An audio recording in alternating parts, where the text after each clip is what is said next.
Pastor Apollo Kibuloy is running for Senator of the Republic of the Philippines.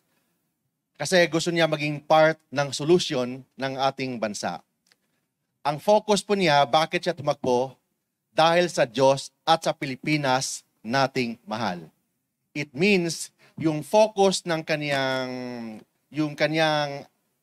platform of government is God-centered, Philippine-centered, and Filipino-centered na platform, lalo na sa legislation bilang isang senador.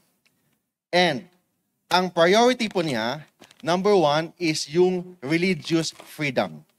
Naniwala po si Pastor Apollo Kibuloy that religious freedom is inviolable. It means kailangan ang government po natin should secure the holy grounds against state forces.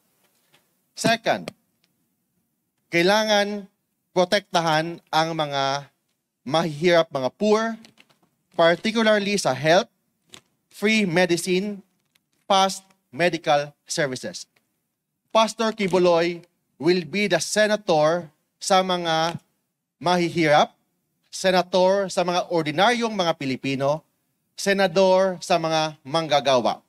Madaling lapitan, willing makinig sa lahat ng problema ng taong bayan. And third, he will focus on education.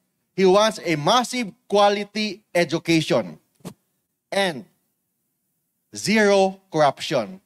Makita naman natin, exhibit number 1 is the KOJC.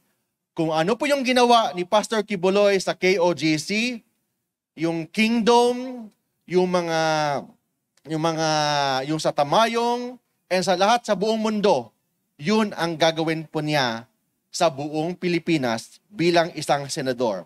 Of course, he will give voices to the IP, OFW, tourism, and transport group.